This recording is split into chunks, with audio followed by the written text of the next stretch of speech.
of Satyan, in part because you probably pronounce his name a lot better. But Bobby's going to give the introduction, and I'll be back at the end of this to talk about the investigative organization. Thanks.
Good afternoon, everyone. It's my great pleasure, privilege to introduce the recipient of the ESPR Mentor of the Year Award, Dr. Satyan Lakshminrusimha, formerly known to the ESPR community as Satyan.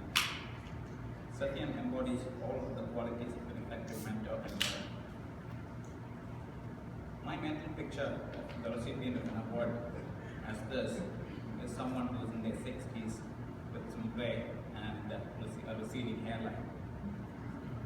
Being under 50, if mentoring has not, the job of the Chief of the Division of Neonatology in Buffalo has started to take its toll on the scalp.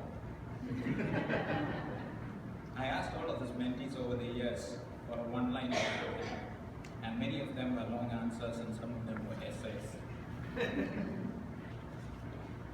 He has a very impressive resume with numerous awards during his graduate medical education in India and during his residency and fellowship training. One of them, which particularly took my attention, is the Happy Gram Award that was given to him by the Southern Colorado pediatricians for his pleasantness and promptness in dealing with their colds and consults. He has over 80 peer-reviewed publications and numerous presentations at national and international venues. He is a recipient of 2 NAPI grants, many NIH grants, in addition to other local and industry-funded grants. I've had the pleasure of working with Satyan for the past 13 years when I joined fellowship and on his return following a 3-year stint in general pediatric practice in Colorado. His ability to see the positive aspect in every situation, inclusiveness, collaboration, and above all, willing to give away credit to others are few of the many qualities that I admire in him. In addition to having successfully mentored many fellows, he has brought up 3 extraordinary children.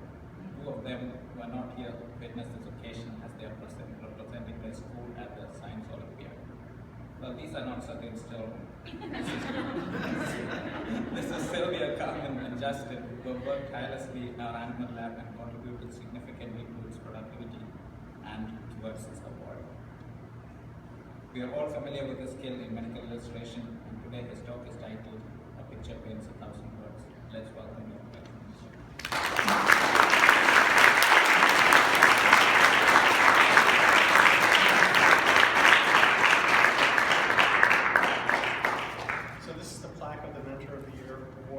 It's presented to Satyan in recognition of sustained excellence as an educator and mentor of medical students, pediatricians in training, and pediatric faculty in 2016.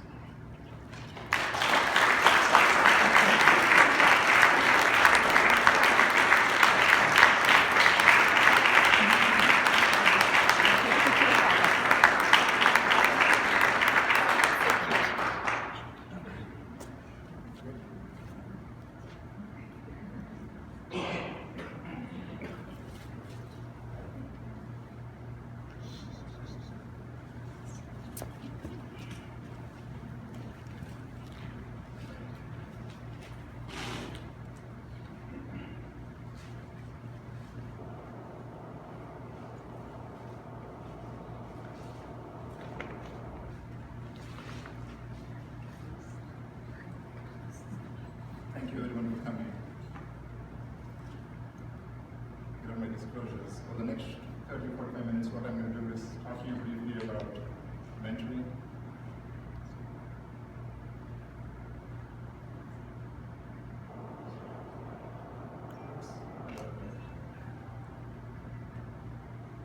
About mentoring, illustrations, and research that I do, mainly pertaining to oxygen, and a little bit about illustrations also, and how to survive academic environment in pediatrics.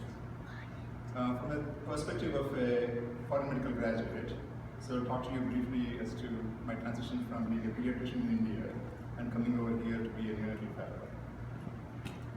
At the outset, I would like to thank the ESPR for giving me this award. It's a big honor, it's very humbling, and I have to say that coming to ESPR is like coming back to your family in India. Everybody is so friendly here, and especially the fellows really enjoy. And from my career perspective, I have benefited so much from coming to ESPR, and I thank all the past and present president and the council members, treasurer, secretary, everybody else here, and in particular George Bliss for inviting me to give a talk on this award. So here are the past mentors of the year, and as you can see, the last 4 have been neonatologists. And I'm particularly, it's an honor to follow Dr. Lagama, who has been a mentor from a distance for me and has been very helpful both during the chiefdom and also in neonatology. And if you look at this, all these people, I was wondering as to why I was given this award. I scratched my brain. It's not like I've done anything great in pediatrics or neonatology. And finally, I came to a firm conclusion as to why I was given this award. For the past 11 years, Bobby and I have traveled from Buffalo to Philadelphia. And I think I have the most frequent driving miles at ESPR. What we do is we pack up all our fellows in my minivan, and then we drive over here. And as you can see here, probably more people here from Buffalo than here. It's pretty good. I can't think of any other reason other than this. On the way here, things are very tense. Everybody is working on their presentations, and nobody has a mood to do anything else.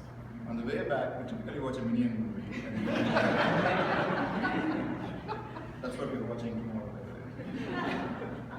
So I began my career as a 23-year-old, having graduated from medical school in India. As you know, in India, you don't have to do residency, you can go and practice soon after you finish your medical school.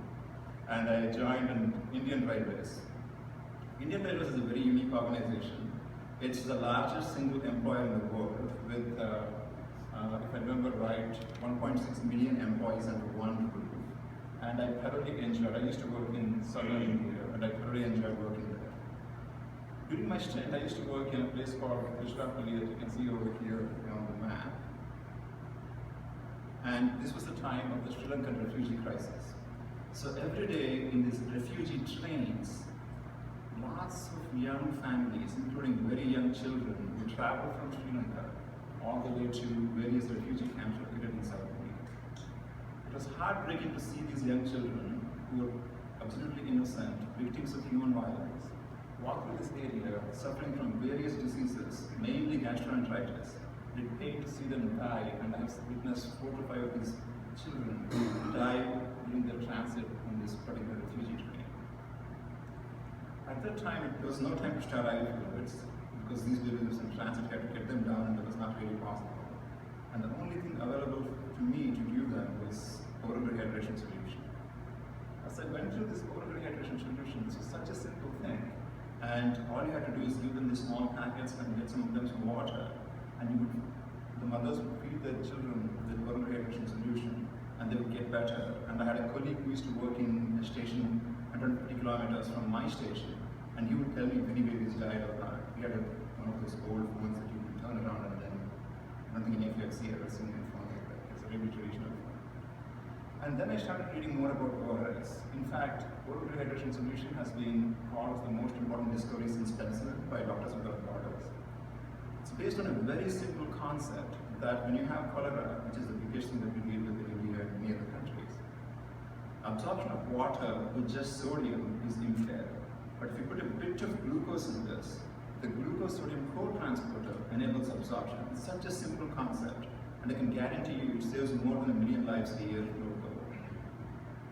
And as a pediatric resident, I have been through one cholera epidemic which involved a lot of deaths in southern India.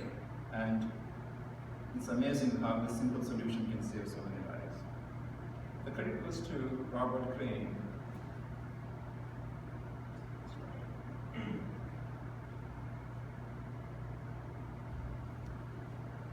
Credit goes to Robert Crane, who discovered this simple thing. And this is a paper napkin on which he has drawn a diagram of the sodium glucose co-transporter, just to show that even in a situation where there is destruction of intestinal epithelium, many of these co-transporters are still working, and that eventually leads to absorption of glucose, and along with absorption of glucose is the absorption of water. A very simple concept that's saving so many lives. After reading about him, I felt that there is more to pediatrics than just sitting and practicing in a railway hospital. And I wanted to do more research, and that's one of the reasons why I came to this country. Things are not bad in railways. The way Indian Railways works is that the medical officer, who is a physician, is in charge of, I was in charge of close to 350 employees. I could fire them, I could do anything. That's the power of a physician in India. And the moment I walked into a pediatric ward, all the parents would stand up. And the nurse would follow me with a big ball full of antiseptic solution with a towel over her hand so that I could rinse my hands in the solution and wipe my hands after that. These towels were imported towels made from Turkey, made with Egyptian cotton. That was how I was in India. And then I came over here as a pediatric intern. My first rotation was in the nursery, and after examining a baby, I went to the nurse and asked her, "Where's my towel?" I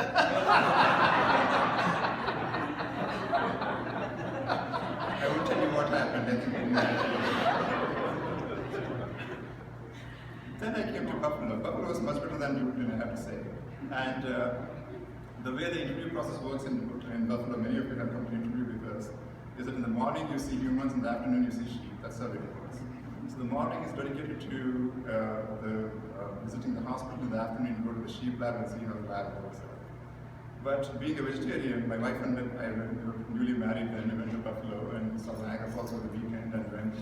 And I told Dr. Leach and Dr. Carrion, who was my interviewing person, that I don't need to go to the lab. I'm a vegetarian. I won't touch sheep. Let me just see the hospital and I'm on. And then when I joined back as a fellow, she had an idea that let's go start a project in gastroenterology, and that's what we started 21 years ago. We are still doing the project, we haven't completed it. I started my first rotation, and my attending was Jim Cummings, who is here. And he had a baby with severe PTN, and he was talking to me all about lung liquid and how various mechanisms enhance absorption of lung liquid, and how C-section and things like that do not allow absorption of lung liquid. And I asked him, how do you know so much? And he said, oh, come over to the lab one day. And then he guided me to the lab. And I walked to the lab very gingerly. And there she was, the majestic you. She was standing there with a nice, I think he had those nice blue coats stitched for them. These had all kinds of pockets in them where you would keep syringes and things like that. And periodically, one of the technicians would draw back fetal lung liquid in a syringe and mix it with blue dextran and then figure out how much fluid was being produced. And this was really fascinating. I was not in the room. I was standing at a great distance watching the telescope what was happening because I didn't want to go anywhere in the other ship. Then came these three people, one of whom is right here, whom I call my three primary mentors. They couldn't have come from different backgrounds. Robin Steinbaum, as most of you know, is a neonatologist. She's currently the vice president of Children's National Medical Center of Critical Care Affairs.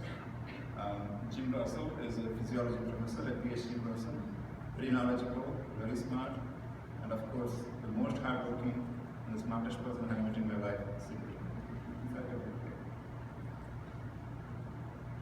She has come up with so many discoveries that I think if anybody could give her a Nobel Prize, I think she would be successful. So the three of them tricked me. So they told me, oh, it's nothing wrong working with sheep.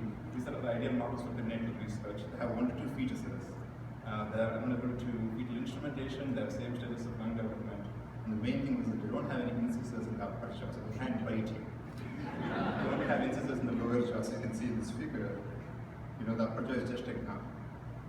They forgot to tell me that when they're pregnant, they're pretty mad. If you go to the right, then they will butt you, and that's no fun. And they also carry Q fever and they cost a lot of money. I think we pay somewhere around $1,250 for one-time rated pregnancy. They're quite expensive. So then I continued. Even then, I was not convinced, and so we made a deal. I made a deal with Sylvia. She would go and sacrifice the lamb, dissect out the tissues, and bring bronchi and pulmonary arterial rings upstairs to a separate lab, and I would work with them in a isolated reservoir. That's how I started doing it. So then after working, I was on a J1 visa, so many of you know you need to get a waiver done, and it's not easy to get a waiver as a neonatologist at that time. So I went to Pueblo, Colorado, and worked as a pediatrician after being a board-certified neonatologist. This opened my eyes to many things, and I learned a lot more working as a pediatrician about neonatology. It's easy to take care of babies and discharge them home and see them only periodically for visits or not see them at all. And I had a huge pediatric practice, one of the large pediatric practices with Medicaid patients in the state of Colorado, and had preemies aging from 0 to 21 years of age, discharged from the University of Denver. These included one of the first recipients of liver transplant and all kinds of patients, and my impression of neonatology completely changed. A girl comes to you, a 14-year-old girl who is an ex-24-weeker. She's not worried about her poor vision. She's worried about the PDA scar on her back because she can't wear a bikini and walk out to the beach. Their priorities are so different, but they suffer from the consequences of simple things that we do in the NICU. It was eye-opening for me during my stint there. The other thing I started loving when I was in Colorado was oxygen. Because I used to go to so many deliveries, as an attending I go to maybe like 5 or 6 really bad deliveries here. But in Pueblo, I was the only neonatologist in town. The town had more than 7,000 deliveries, and I was part for pretty much every bad baby. It was amazing to see these babies being born cyanotic, and then you give them some oxygen and they turn pink, and it's beautiful to watch. So I got addicted to oxygen, and every single baby that I saw would get some O2, just to make me feel better. I don't know if it made babies feel any better at all. And then I came back to Buffalo, and when I came back to Buffalo, I joined Vasant, who is also here. He was doing an experiment where he was comparing short durations of oxygen exposure to labs. And prior to that, Sylvia and I had worked in the vessel lab, and we had shown that if you constrict a pulmonary arterial ring with increasing doses of norepinephrine, from a fetus, what you would see is that pulmonary artery would constrict quite a bit. This is because the fetal pulmonary arterial tone is very, very high. On the other hand, if the fetus is born, like a newborn human breathing lamb that you get from the farm, and you use the same dose of norepinephrine, you will not get the equivalent amount of constriction, and there is significant degree of relaxation of the pulmonary artery following birth. So this was a big finding, and Vasant was doing studies comparing various oxygen exposures in the delivery room for these babies. So I told him that, we can study that, we can do the same study in vessels, and if you give 100% oxygen, I assume that these vessels would relax further and be quite a bit vasodilated. And I was pretty sure of this, and I had actually told Vasant it's a waste of time when checking this. But lo and behold, what it turned out was that giving room air would make these vessels relax and constrict less. On the other hand, giving 100% oxygen did not make them relax anymore. In fact, it made them constrict a lot more than what would happen otherwise. And this was a very interesting finding. For those of you who are fellows here, if you have a hypothesis that you think is really true, and if it's completely disproven, whatever you're showing is true. That's how things work out. So then, okay, these were labs were exposed to 24 hours of continuous 100% O2. Which neonatologist in his right mind will do that? Nobody will do that. So we went back and looked at some babies. There are some labs that Vasant exposed to very brief oxygen in the delivery room and then beamed them down to room air. And interestingly, even those labs that got around 30 minutes of oxygen constricted quite a bit, almost similar to labs that got 24 hours of oxygen. So the perinatal period is quite unique, and even a brief exposure to oxygen during this period is quite detrimental to pulmonary vasculation. So we published these findings in Pediatric Research, and actually that was my first presentation at ESPR in 2005. That was the first time in India. Then the thing is, one of the, I think it was William Rose in the audience who asked me, who really cares about pulmonary vasculature? I want to know what happens in real life, and we need to look into this. And these ideas that you get from knowledgeable professors in the audience when you talk here is very helpful. That's how you plan your next study, and that's how you write your next grant. And we went back, and that was my first NRP grant. We went and looked at exposure to different amounts of oxygen in lambs in the delivery room. And what you see here is that the fetal pulmonary vascular resistance is pretty high. You go ahead and give them 100% oxygen shown by the red line, and you see quite a bit of relaxation in the short run. But by the end of 30 minutes, giving 21% oxygen shown in green, or 100% oxygen shown in red, or 50% O2 shown in orange triangles, they all relax roughly to the same extent, and you get just a little bit of enhancement in relaxation with 100% O2. So having seen this, I felt that even 100% O2 had a little bit of advantage, but not a lot of advantage.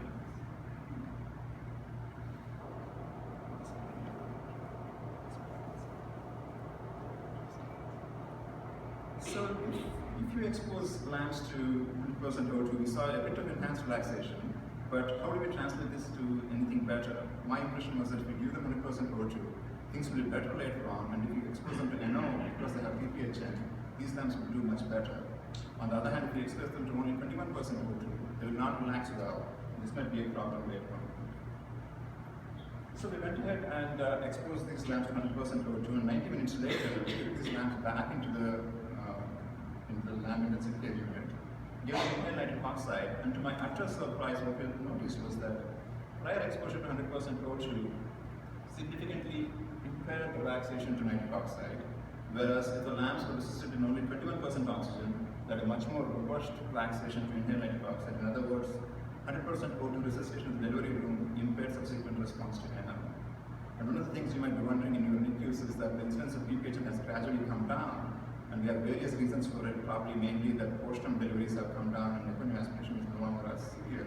But I think the fact that we're using 21% O2 in the delivery room in term babies has also made some impact, thereby preventing free radical injury to these lambs or babies and reducing the need for nitric oxide. So these results came at the right time when there was a lot of discussion going on about what should be used in the delivery room, 21% O2 or 100% O2 for relaxation or resuscitation. And this was being pioneered by Dr. Ola Saugstad, who many of you have heard talk, and he's the pioneer of women who use resuscitation in the delivery room. And he had published a review article, and in this review article he had shown that if you use 21% O2, the PaO2 levels are pretty low. On the other hand, if you use 100% O2, you see a lot higher PaO2 values. On the other hand, the amount of free radicals that are formed with 21% O2 is fairly low, but if you use 100% O2, you see a formation of a lot more free radicals. So with this finding, he went on to write in his review that exposure to 100% O2 in the delivery room can lead to increased brain inflammation, increased pulmonary arterial contractility, reduced subsequent response to INO, and he cited 2 papers that had come out from our lab.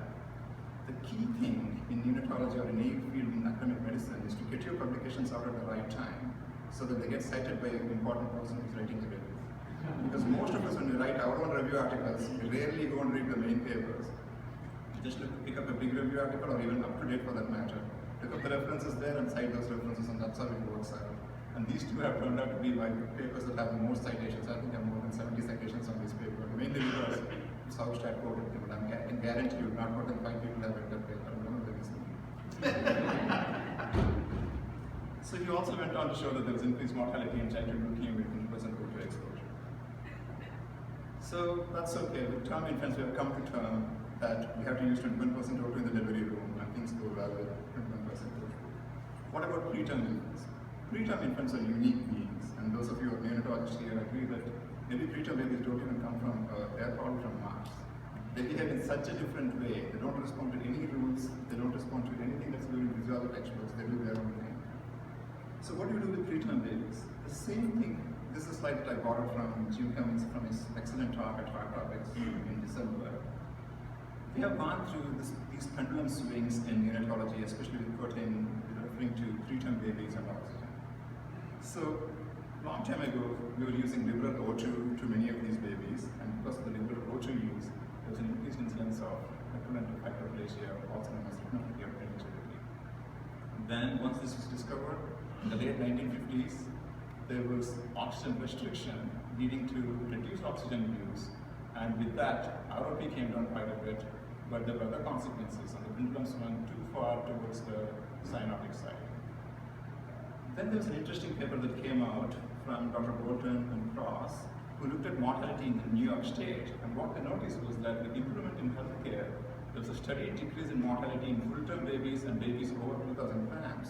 But when we looked at preterm infants, 1,500 to 2,000 and 1,000 to 1,500 grams, what they noticed was that ever since they started restricting O2, there was an increase in mortality. And the moment this was discovered, there was the pendulum swung back towards the higher oxygen saturation side. And so eventually we landed up in a situation where we would tolerate saturation somewhere in the 85 to 95 range, and that's how it has been for quite some time in human heart. But now there are studies coming out of Canada suggesting that ever since we have stopped using 100% O2 in the delivery room, and we're starting to use 21% O2 for babies, term babies are doing fine, but there are some concerns with preterm babies. As you can see here, they're noticing that the incidence of severe neurological injury or death has slowly increased in preterm babies, even though they're starting 21% O2 and titrating the O2 to saturation. So this is a trend that needs to be carefully followed, because maybe the pendulum has gone too far in the other direction. We need to be very careful in treating these babies. Currently, most of us use somewhere between 30 to 40% with the initial association of preterm neurological injury. So that's about newborn. What do we do in the NICU? So this baby comes to the NICU and is with us for 3 to 4 months. What do we do with these babies? What do we do in term babies, and what do we do in preterm babies? The answer to this question came from Dr. Abe Rudolph, who wrote this paper before I was born, and what he showed very elegantly in term calves was that if you give just PaO2 by giving different amounts of FiO2, the pulmonary vascular resistance would increase quite a bit when the PaO2 went below 45 to 50 millimeters of mercury. On the other hand, if you gave more O2, you would not get any further reduction in pulmonary vascular resistance. So this was done in calves, and we don't believe anything unless it's done in sheep in buffalo. So we went ahead and did a separate study, and we did in a much larger one. This was an N of 35, and we used O2 levels that were much higher, almost 400 millimeters of mercury. And what was interesting was that we got exactly the same change point that Dr. Rudolph has seen more than 40 years ago, with a change point of 52.5 millimeters of mercury, below which you see hypoxic pulmonary vasoconstriction. When you have normoxia, you see pulmonary vasodilation. If you have hypoxia, you do not see any additional pulmonary vasodilation. Okay, these are control lamps with no lung disease, and they have normal pulmonary vasculature. That's not what we're treating them. So then Bobby came along, and then he took some lamps with pulmonary hypertension. These were ductal ligation lamps. And we gave these lamps the same different levels of PaO2. And we noticed that they had 2 change points, but the upper change point was somewhere around 59.6 millimeters of mercury, close to the point that Dr. Rudolph had indicated. And the same thing again. If you stay above 60, somewhere in the 60 to 80 range, we had low pulmonary vascular resistance. Going up higher did not really help you much, but going lower caused severe pulmonary vasoconstriction. This is what you see in babies with PKH, and if you stimulate them too much, you make them hypoxic, they turn intense blue like blueberries, and they go into pulmonary vascular crisis. So that's what we saw in labs as well. Then one came along, who's sitting right here in the front, and she did a study in asphyxiated lambs with meconium aspiration syndrome. And interestingly, even in these lambs with lung disease and pulmonary hypertension, the change point was 45, exactly the number that Dr. Rudolph had shown 45 years ago. So this change point seems to be really true, and hypoxic pulmonary vasoconstriction does happen in various species, and having levels of oxygen that are normoxic, physiological levels, somewhere in the 60 to 80 range is probably more than adequate to maintain pulmonary vasodilation. And in fact, since we don't do PaO2 as often, we came up with this graph including lots of animals with different kinds of lung disease. In all these animals, it's pretty obvious that maintaining SATs between 90 to 97% will maintain the lowest pulmonary vascular resistance. And if you go either way, you start seeing increases in pulmonary vascular resistance. But unfortunately, other than this, there are no clinical trials in term babies to tell you what to do in the NICU, whether PPH or any other lung disease. In sharp contrast, we have plenty of studies in preterm babies. And we're all familiar with the neocrom studies, where the question was, what is the optimal target for oxygen saturation in preterm neonates that would result in reduced death or neurodisability.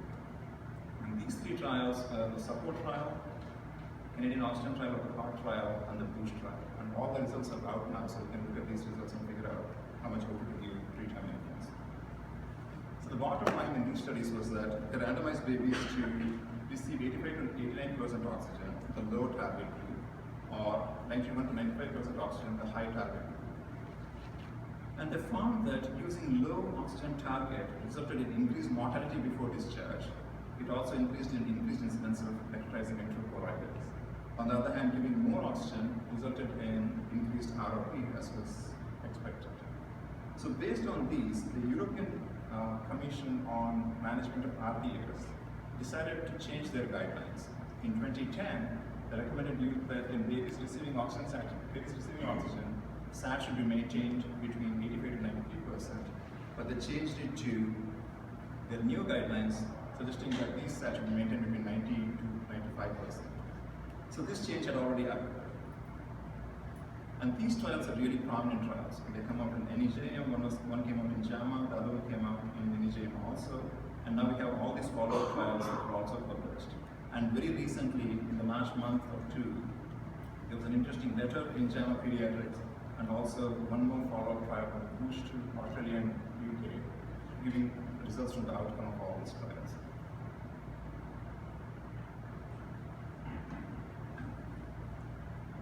So I have to introduce my wife, so I have to take a sip of water before introducing her. She's an adult cardiologist and is the force in our heart. She's the one who makes everything happen. And she has been my support for such a long time. And she decided that my career needed a boost at this point. So she was doing masters in epidemiology with Dr. Gordon Guyat. For those of you who do not know him, he's probably the best known person in epidemiology. And he is the one who coined the term evidence-based medicine and the first author of the User's Guide to Medical Literature. So she saw a bunch of these papers lying on the dinner table, and she was reading support and hearing about all the controversy in the news about support. And she had to do a meta-analysis as part of a project. So she went to Dr. Guyat and asked him, how about doing a study on these trials? Dr. Guyat was very familiar with these trials, and he suggested that he would not touch this topic. It's a very hard topic. Without winning the 1,000-foot pole, don't go into this. This is not good. But the mistake he made was that he doesn't know my wife. She was very determined, and she went through every single paper, every single protocol that was available online, and went through all the literature, and then came up with a very interesting paper that got published in JAMA Pediatrics last year. So after all these trials, she went through every one of these outcomes, and the biggest controversy at that time, as most of you recall, was that the support trial had shown increased mortality before discharge in babies randomized to low oxygen group. And this had created quite a bit of furor. The patient advocacy groups were saying that neonatologists knew this, the investigators would know what was happening, and Dr. Valley Cargo, in fact, I think had to face some legal proceedings, and luckily all that was proven to be false. But we had decided that the outcome of death before discharge had a very low quality of evidence, and the fact that there was more ROP in the arm receiving more oxygen also had a very low quality of evidence. This was the root of all controversy, and she felt that the quality of evidence for both these outcomes was low. At this time, we were part of the Pediatric Research network, and a few days after publication, I was supposed to go to one of these meetings and face Dr. Saugstad. Dr. Saugstad, in the meantime, had published another report strongly recommending against the use of low oxygen target. And I was very nervous to even face him because I'm sure you would have seen this paper, and I was not in a position to argue with him. He's such a senior guy, what do I say to him? So when I went to see him, he initially, the good thing, he did not know that Veena was my wife. There's one advantage of not having the same last name. And he said, oh, did you see this paper written by Dr. Mathew? It was very interesting. I said that you were a second author on that paper. I said, yes, Dr. Saugstad, she is my wife. And then he said, I really loved the research. I really liked the way she analyzed it and the way quality of evidence was brought into the picture. Even though it directly contradicted his own statement, he was so gracious, and he started quoting the paper and gave it a lot of importance. This paper has been cited quite a few times already. So going back to the results, what it shows now, this is an updated analysis, including the Bush results that came out just a couple of months ago, that death or disability is no longer significant. The relative risk is 1.09 with 4,751 participants. On the other hand, Depth is significant, neck is significant. There is increased incidence of death and NEC if you use low oxygen target, but there is no change in the primary outcome, which is depth of respiratory. So here is the forest plot, which shows a p-value of 0.20. It's nowhere near significance. And this is where we are after randomizing near close to 5,000 babies. This is one of the largest trials to be ever conducted among infants in neonatology. And we still don't have an answer. And there's really, this evidence clearly shows that we don't have a clear answer as to what O2 we should use in these babies. And although many units have switched over, I can probably do a show of hands to see how many neonatologists are here who have switched their targets to a higher range in their units after the release of support trial. How many of you have not changed? Okay.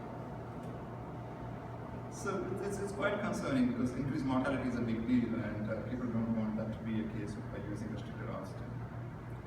Then a more recent paper that came out was from Michelle Walsh and her colleagues from Cleveland, who went back and looked at the support data, looked at the mortality in both the high arm and the low arm, and saw that babies who were appropriate for gestation age in the support trial had no difference in mortality at all. On the other hand, babies who were small for gestation had a huge difference in mortality. So most of the mortality attributed to the low oxygen arm came from babies who were small for gestation age. And in fact, the leading cause of mortality in these babies was respiratory distress syndrome and bronchopulmonary dysplasia. And we know fully well now that babies really die with RDS or PPD, mainly secondary to pulmonary hypertension. So SGA babies who are at higher risk of pulmonary hypertension, who are exposed to low oxygen, are most likely dying from PPHN. But there was no difference in mortality among appropriate for gestation age infants in the support trial.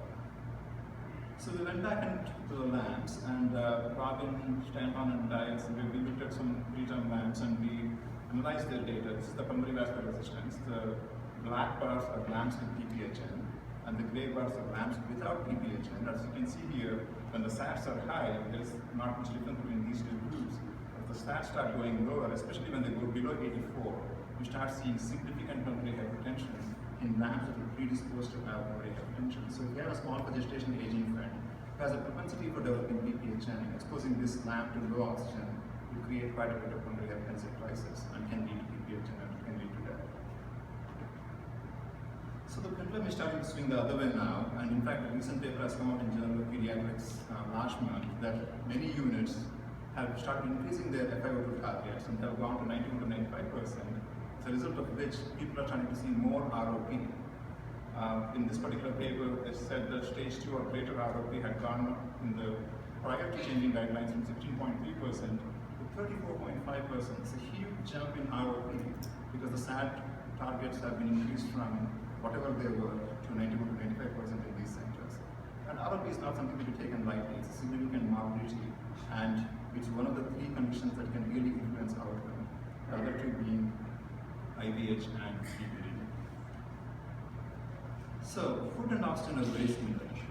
We can't survive without food, but having access to too much food is not good either. At the same token, oxygen is also essential for life, but having too much oxygen is not good. From an evolution perspective, we have been developed, our tissues are developed in such a way that we are very much able to combat hypoxia. We come across hypoxia on a daily basis. Everyone of us, when you're in utero as a fetus, of hypoxia, or test SAT is probably 65%. Through disease, if you develop a huge lobar pneumonia, you become hypoxic. By desire, by quest for altitude, if you climb up the Mount Everest, you become hypoxic. So we know how to deal with hypoxia. But we are not created to deal with hyperoxia, and unfortunately there is only one condition that causes hypoxia in this world, and that's you and me. Unless we give O2, you can't make a patient hyperoxia. And as Dr. Sola said, we are the only cause, and too much oxygen in the blood and brain is a health hazard, and oxygen should be done very, very carefully. So with this, I'll go on to the title of my talk, which is talking about pre-flavor pictures.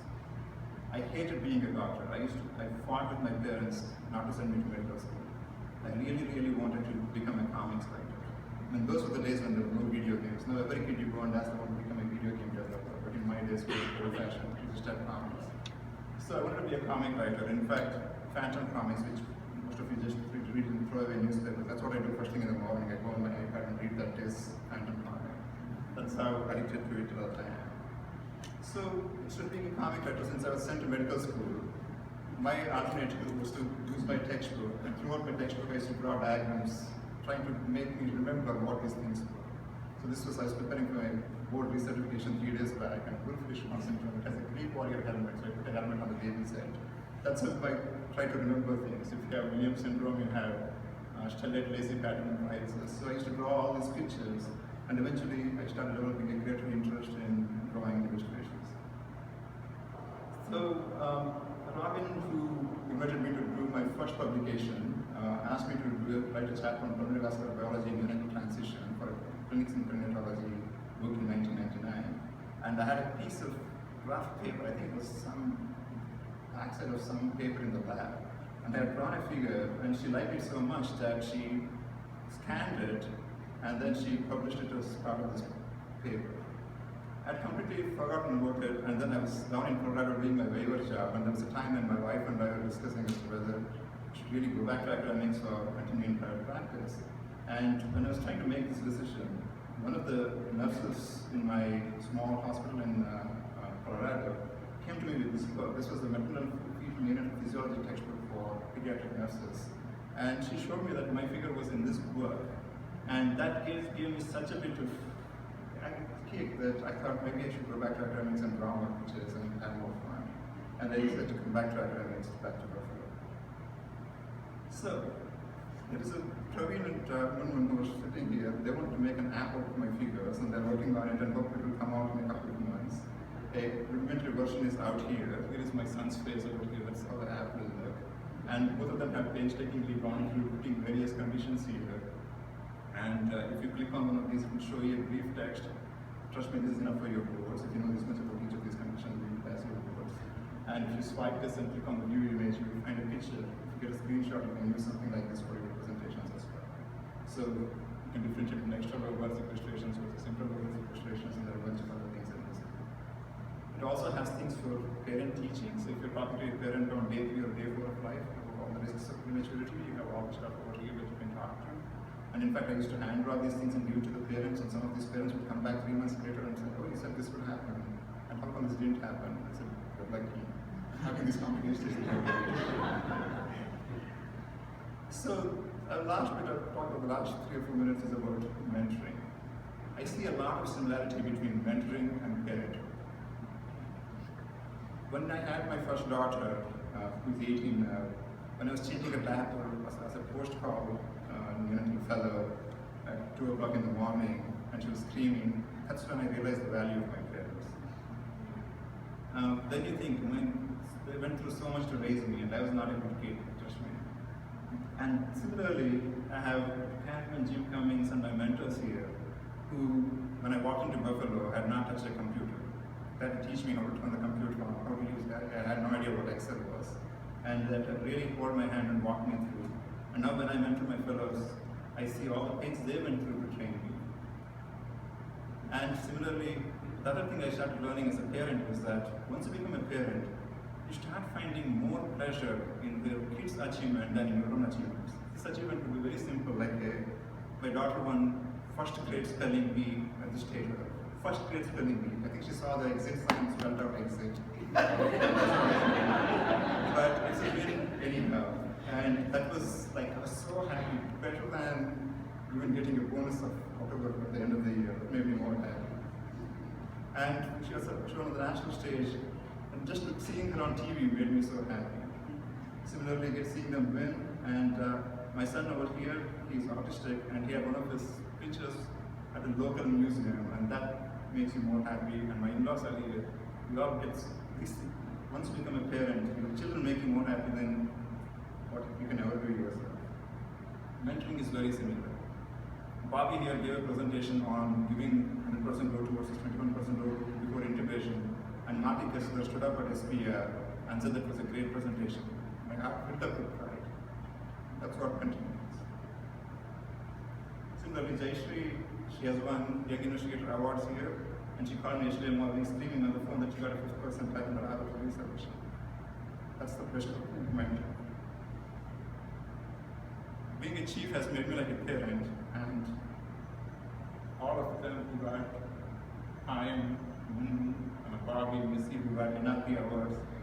And whenever I hear Sarah travel throughout the world and help babies breathe, and when Susan Ermayer meets me and tells me what a wonderful job she's doing, when people from Sharp call me and say the show is doing such a great job, all my fellows after the presentation, after they presented this morning, Jim coming to give me a thumbs up. That means such a lot to me as a mentor.